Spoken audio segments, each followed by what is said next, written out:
Okay, you all, kita buat daripada dekat city. Kita ada beli bahan-bahan makan tau. Oh, macam-macam kita beli. So, inilah bahan-bahan yang kita beli tadi kat kedai Thailand. Ada buah nenan, mempelam. Lepas tu ada colek-colek yang kuah dia ni. Ular. Lepas tu ada apa ni? Kerepek pisang. Lepas tu ada buah. Ni macam koktel lah. Kalau kat Malaysia tu apa macam viral tu kan?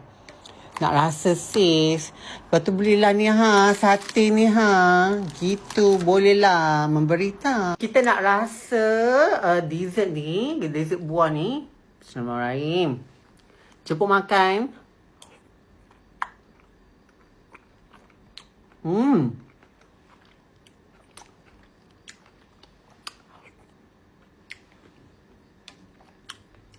Sedap sih. Tadi macam tak tahu lah apa ni. Sedapnya. Memberi. Ni beli dekat dengan high market. Memang memberi sih. Kita nak rasa ni punya mempelam. Mempelam satu bekas dia harga dia $10 je you all. Kita nak rasa dia punya asam dia ni. Jom kita rasa sih.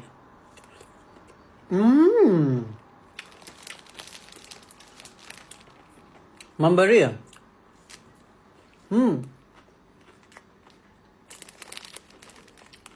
Memang sedap. 8/10. Nak rasa nanas dia pula. Tu nanas kita rasa dengan kuah dia ni. Dengan apa asam ni juga. Kita buat rasa.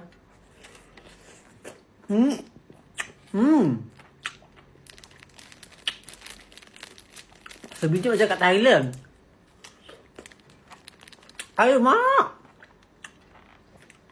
Rasa kuah dia ni yang adikan. Yang nampak tu kuah dia tu. Dia ni letup kuah dia ni. Kita celup. Penuh. Kenapa dia macam banyak udang kering Kita rasa je lah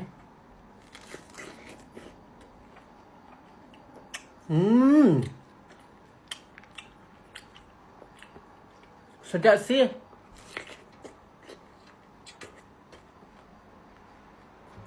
Memberi. Rasa mana-mana udang-udang dia. Alamak. Lepas tu kita nak makan caramel cornflakes. Rasa ya. Rasa sih.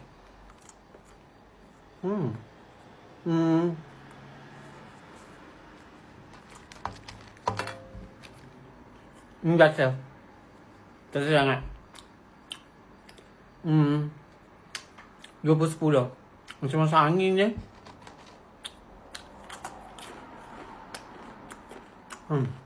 3 lah. Biasa. Kita nak makan kerepek banana ni pula. Terasa.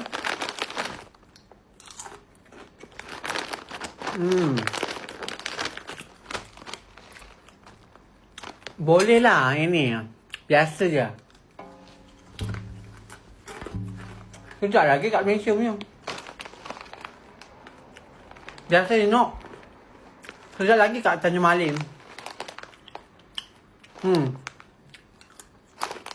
Biasa je.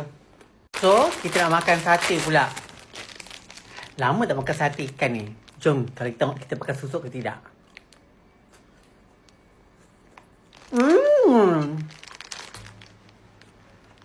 Macam gigi budak-budak tu. Sedap. Sedapnya. Hebat sangat. Sedapnya. Thank you tengok kita punya channel. Review makan. Gitu.